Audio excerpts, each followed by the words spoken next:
Welcome back to Middle East in Depth. Today we draw upon the plight of child protesters in Palestine and relief workers in Yemen. Mel Frykberg reports for Deutsche Welle in the northern West Bank, stating that Palestinian children are getting more involved in the protests against Israel, and arrests and injuries are the result. Frykberg writes that Palestinian villagers are protesting the closure of a main road linking Kafr Qaddoum with the city of Nablus. He reveals that dozens of children, some of them as young as 6, are preparing for the protest. Some of them are carrying slings, tear gas canisters, and rubber-coated metal bullets from previous demonstrations.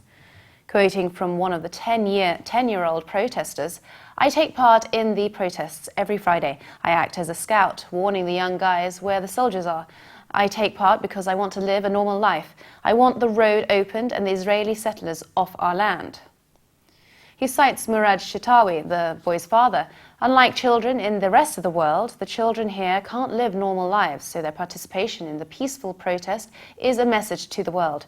If the international community is so worried about these children, why are they not taking action to stop Israel's occupation and the human rights abuses associated with it?" The journalist highlights, according to the Defense for Children International in Palestine, DCIP, Israeli security forces killed 11 Palestinians during 2014 with the use of live ammunition, with only one of these cases resulting in an investigation and an indictment by the Israeli authorities. Yet the article does concede that Israel says it is taking appropriate measures to deal with the protests and prevent them from spiraling out of control. Writing for The Guardian in Aden, a worker for Islamic Relief, whose food parcels are a lifeline to residents trapped by fighting, describes the hardships and fears of living under siege. The aid worker reveals, "Life is particularly hard in Aden. We fear for our lives every day with explosions going off and fighting around us. It's like living under siege. Like many families, we've had to move to escape the fighting." He continues, "We have no water or electricity, and our children are not going to school because it's not safe.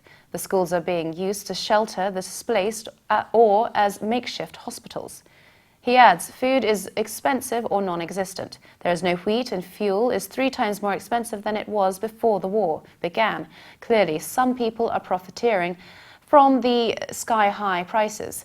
We have very little money, but at least we are working. Many people simply can't because it's too dangerous." He states, "Families sheltering in outlying villages, while safer, don't find life much easier there because of food and water shortages. As malnutrition increases, so too does vulnerability to illness and disease." He recalls that Ramadan used to be a joyous time to spend with your family. At night, markets were brightly lit up as people broke the fast, and the shops were busy, but now people are scared to go outside. For more updates, please visit levant.tv and subscribe to Mideast In Depth on iTunes. Thanks for watching. Bye for now.